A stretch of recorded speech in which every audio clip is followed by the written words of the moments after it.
Hello, welcome back to my channel, or welcome if you're new. My name is Laura, and today we're going to talk about my May TBR.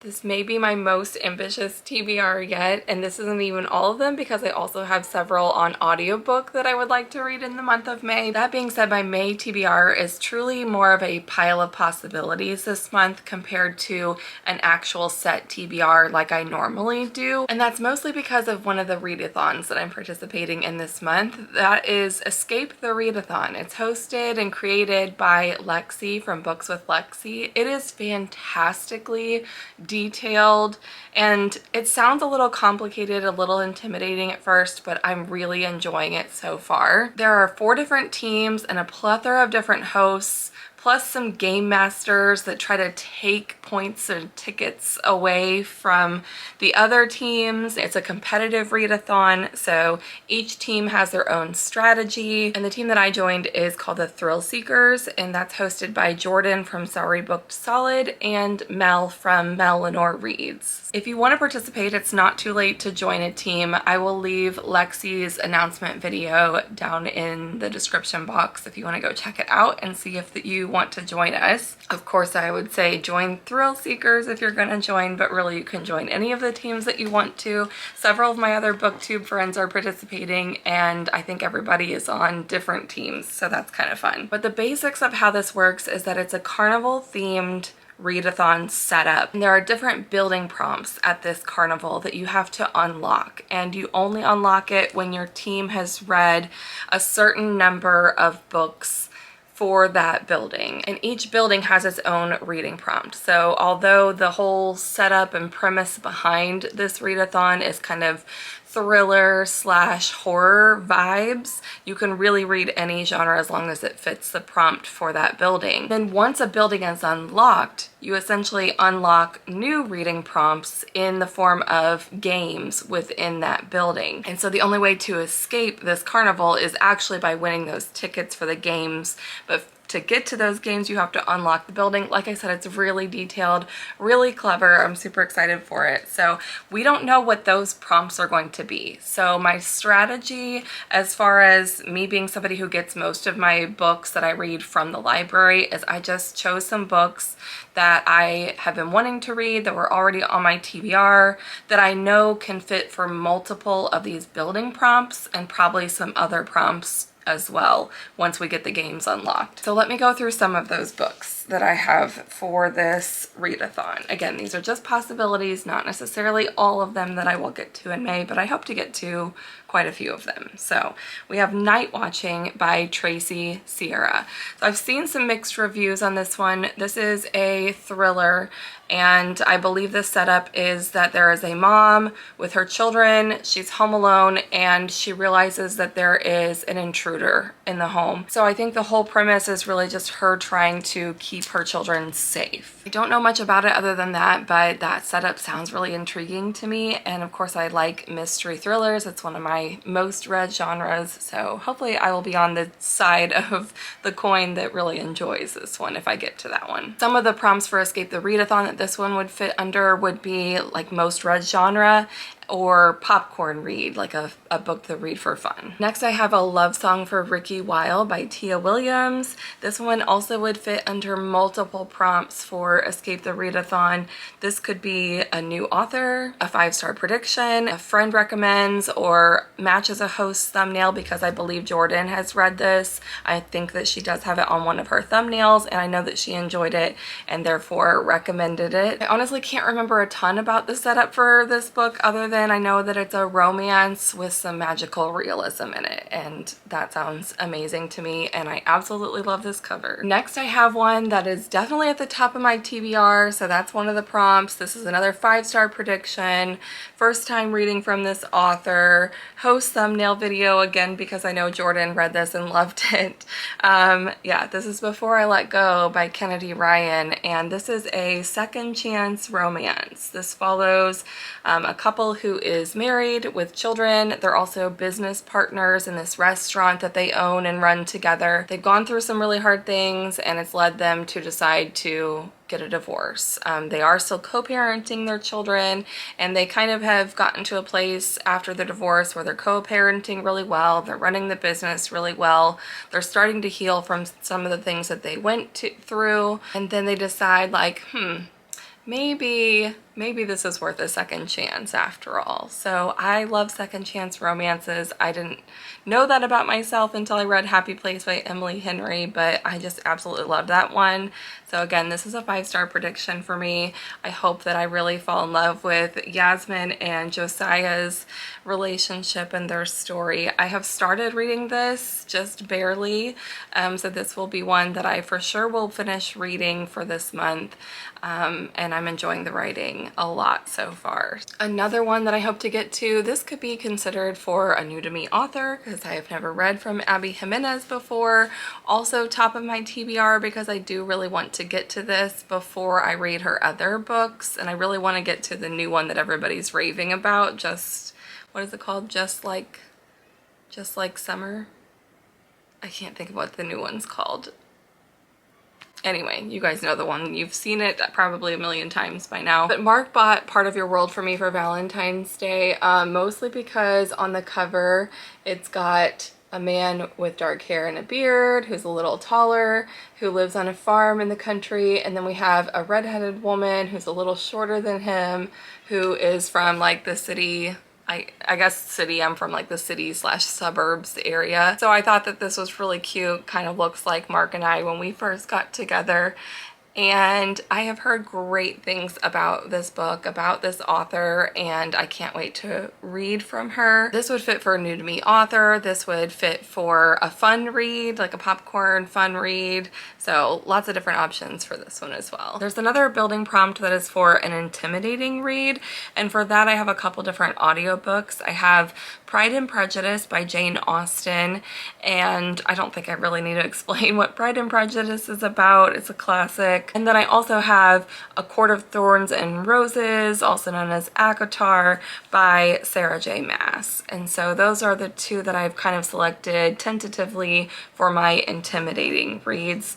And so that is kind of the start of Escape the Readathon. Like I said, it goes all month long, so we'll have to see where this one ends up taking me and which of these I end up getting to. There's another readathon that I'm going to participate in May. It's called Hikeathon, hosted by Macy at the Brightside Girl, and that one starts on May 13th and goes through May 27th. So it's a 2-week long readathon. So what I'm hoping is that by the time we get to Hikeathon, that we've unlocked some building prompts, maybe we have some new prompts to be working with, so that I can fit some of the books that I want to read for Hikeathon also into Escape the Readathon and be able to count them for both. Hikeathon is just for fun. It's not like a competitive thing. You're not submitting books. It's just Macy has come up with some really fun badges that you can earn based on the reading prompts that you choose. So it's so fun. I think that they are just like cute and colorful. It reminds me of like being in Girl Scouts when I was a kid, and I just love the outdoorsy theme of Hikeathon. She also has activity prompts and photo prompts for Instagram that are just really fun and creative. This is probably my favorite of all the readathons that she does. So I have a lot of books on my want to read list for this Hikeathon. One, I have No Surrender by Chris Edmonds, and this is a nonfiction book that I actually picked up from a work conference down in Dallas, Texas, where he was one of the presenters. So this is a story of Rhodey Edmonds, who is the author's father, who has a heroic past, and kind of how his son came to find out about his heroic past, and ever since then has just been really inspired by his dad's story and wanting to tell it. Rhodey Edmonds was a leader for the American troops over in Nazi Germany and was captured along with a bunch of his men and imprisoned, and essentially he ends up saving a bunch of them through just very brave acts, a couple of different brave acts that he did. And so it sounds like an inspiring story. This would fit for Hikeathon for the prompt of a survival story. And I do love that this one is signed by the author. So be the hero, God bless. He put a couple different scriptures. He is also a Christian, so I'm really excited to read that one. Another one that I picked up is Something Wild and Wonderful by Anita Kelly. So this follows the two main characters while they are hiking the PCT, and I believe they meet while they're on trail and develop a relationship. I don't know a whole lot more about the setup other than that, but I love that cover, and I think that that sounds like a really fun time. Obviously, it's set in nature, characters are on a journey, so there again are multiple reading badges that I could earn by reading this one. This is one that I just picked up on a whim at the library. I saw that it was like a new March release, so it was in the new releases section of our local library. It's called Fish Out of Water by Katie Ruggles. So I've never read this author before, but it has mountains on the cover. It's set in nature. Again, we have the main character, Dahlia, whose sister disappeared on what should have been a simple day hike, and Dahlia immediately heads deep into the Rockies to find her. And then she comes across a man while on the trail, and I assume that there's a romance involved. Actually, I have a feeling this is going to be kind of like on the spicier side of the romances, even though the cover is just nice and cute, because the little blurb at the top says, "Why date a mountain man? He knows how to pitch a tent." So I can imagine where this is gonna go. Don't know if I'm gonna love that or not, but I don't know. I just thought that that definitely would fit the vibes for Hikeathon, so I picked it up. This is another one that I picked up on a whim at the library in the new releases section. This came out in January, just according to a little sticker on the library's cover, but this is called Death Valley by Melissa Broder. I actually saw somebody else for Escape the Readathon in our team's chat post a picture of this, and I was like, that looks really interesting. So then when I saw it today at my local library, I was like, let me pick that up, because the synopsis for this sounds like it's again set in nature in the California high desert. Out on the sun-scorched trail, the narrator encounters a towering cactus whose size and shape mean it should not exist in California, yet the cactus is out there with a gash through its side that beckons like a familiar door. What awaits her within this mystical succulent sets her on a journey at once desolate and rich, hilarious and poignant. So that sounds really interesting. It's got like a little bit of magical realism to it. Obviously, again, set in nature in the desert in California, which is actually where Macy, the host for Hikeathon, is from. So anyway, I thought that would be a fun one to read. I also like, for the purpose of readathons, that this is a fairly short one, because, you know, it helps you get through more books. Not that there's pressure really for either one of these readathons to read a ton of books. Like, again, you just read for whatever your comfort level is. Next one I'm super excited about. My mom is actually reading this right now. This is Percy Jackson and the Lightning Thief. Not only that, but it's the illustrated version. So this reminds me of the illustrated version of Harry Potter that I recently read a couple of months ago. There are several different reading prompts that this book could fill for Hikeathon. One of them is that it's elemental magic. So I think with like the god of water or something. I know that there's something to do with Greek mythology. I've never read any of the Percy Jackson books, never seen any of the movies, so I'm going into this pretty blind, kind of like I did with Harry Potter. I thought this might fit for the elemental magic prompt because of the Greek mythology, but for sure it is a book with a map, because there is a map of Camp Half-Blood, which brings us to another reading prompt, which is set at a camp. So this could fit for quite a few different prompts for Hikeathon, and it's one that I'm super excited to get to, especially the fact that it's the illustrated version. And then I have one book that is still on hold at the library. That is Just for the Summer by Abby Jimenez. So like I said, I really want to read part of your world first. If I don't get to yours truly, I'm not gonna stress over that before I read the new one, but I at least wanted to read the first one, hopefully, before I get to Just for the Summer. But Just for the Summer by Abby Jimenez will fit for the reading prompt for Hikeathon as a seasonal read. I also think it's great because we're kind of entering the summertime. I have heard amazing things about Just for the Summer. It's a romance, obviously, and just that it's very well written. It has made people cry, so if a book makes me cry, it's almost a guarantee that it's going to be a 5-star book. So I'm super excited to see what I think about Abby Jimenez. And there are also a couple audiobooks that I may get to for Hikeathon. One is Hunted by Darcy Coates. I like the setup for this book on Goodreads. It says, she only went off the trail for a moment.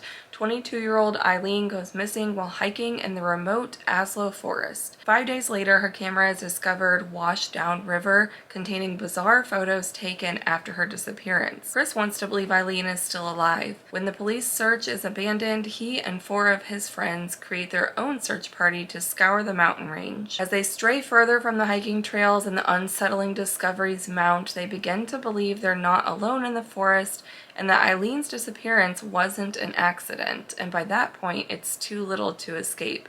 So again, this one could be set in nature. It could be a survival story, it sounds like. So I love the cover of this. It sounds really, really good. So hopefully I like that in audiobook format. Another one is Tom Lake by Ann Patchett. This one I do not know anything about, so I'm going into it fairly blind. The one thing that I do know about it is that the audiobook is narrated by Meryl Streep, and I loved her narration of Big Tree by Brian Selznick that I listened to a couple of months ago, and Tom Lake would fit the prompt of flowers on the cover for Hikeathon. And the last one that I have on my list for Hikeathon possibilities is Trail of the Lost, the relentless search to bring home the missing hikers of the Pacific Crest Trail. This is by Andrea Langford, and this is a nonfiction, so who am I? I have like a couple of different nonfiction books on my list for this month, and that's not a genre that I typically read from. But this says this is written from a former law enforcement park ranger and investigator. It's a female-driven true crime adventure that follows the author's quest to find missing hikers along the PCT by pairing up with an eclectic group of unlikely allies. As a park ranger with the National Park Service's law enforcement team, Andrea Langford led the search and rescue missions in some of the most beautiful landscapes across America, from Yosemite to Grand Canyon. My husband and I are actually planning to go to Yosemite this fall, as well as Sequoia and King Canyons National Park, so hence all the California reads for me, because that's an area that we're wanting to take a trip to later this year. So yeah, I'm really excited to listen to that on audiobook, maybe learn a couple things too about safety and hiking, I don't know, so things that we can take with us when we actually go out there. We won't be hiking the PCT necessarily, but we do like to hike, so anyway, those are all of my possibilities for Hikeathon. I have a couple other things that I would like to participate in more towards the end of May. One is the Sleep When I'm Dead book club discussion that I participate in every month. That's happening on May 20th this month. That's hosted by Jessie at Reading with Jess. And this month's book club pick is Darling Girls by Sally Hepworth. She is a new thriller author that I have not read from before. Again, I never really pay attention to what the synopsis is for any of Jessie's book club picks. I just know that it's always a fun time and always a book that I try to make sure I get to so I can participate in her live book discussion on her channel. And if that's not enough, I have one more readathon at the very end of May. This is going from May 24th through May 31st. It's called Mysteries and Mayhem, hosted by Maddie at the Bookish Cottage. And this readathon goes from May 24th all the way to the very end of May, May 31st. And so that is what I'm going to be focusing on towards the last of the month, trying to get my team as many points. Kind of like Escape the Readathon, there are several different teams with team leaders that you can choose from for Mysteries and Mayhem, and I chose to be on Team Masterminds because we're the ones causing chaos, which sounds super fun for this readathon. And the hosts for the Masterminds are Heather from Books with Heather and Leandra from the TBR Zero, which are two booktubers that I was already familiar with, and so I'm glad that they will be the team leaders. It's starting to rain and thunder, and earlier you probably heard my kids screaming outside. They were playing the sprinklers, and now it's getting ready to start raining, so Hopefully they got all their playing in just in time.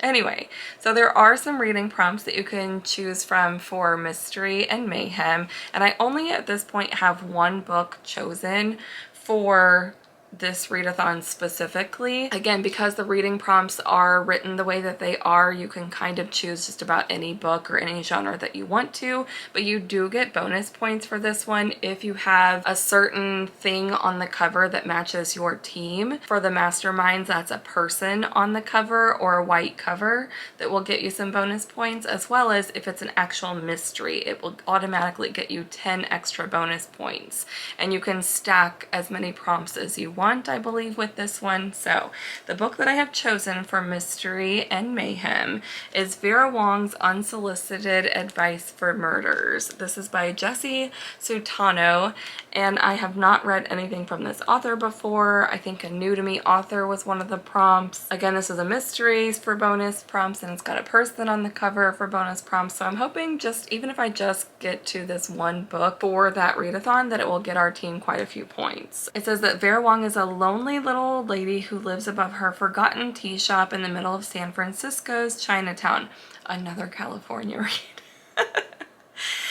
Despite living alone, Vera is not needy. One morning, Vera trudges downstairs to find a curious thing, a dead man on the middle of her tea shop. In his outstretched hand is a flash drive. Vera doesn't know what comes over her, but after calling the cops like any good citizen would, she swipes the flash drive from the body and tucks it safely into the pocket of her apron. Why? Because Vera is sure she will do a better job than the police possibly can. Nobody sniffs out a wrongdoing quite like a suspicious Chinese mother with time on her hands. But like I said, kind of gives cozy mystery vibes with the tea shop and the main character being kind of that amateur detective trying to solve the case for herself before the police do. Will she be successful? Who knows, but it sounds like a fun time. So those are all of the books that I hope to get to in the month of May. Place your bets now on how many of these you think I will actually be able to read. I think my average is somewhere around like 8 to 10 books a month. So we will see. I may only get to about half of these books that I really would like to. I should also mention that I also have Funny Story by Emily Henry on reserve at the library. I'm several holds deep, but if that happens to get to me in May, I'm probably gonna have to stop everything and read that one. So there's that as well. Anyway, thank you guys so much for watching this video. Give it a thumbs up and let me know something that you're excited to read in the month of May in the comments down below. Or if nothing else, leave me a little like flower emoji. Thank you so much for watching. I will see you guys in the next video. Bye-bye.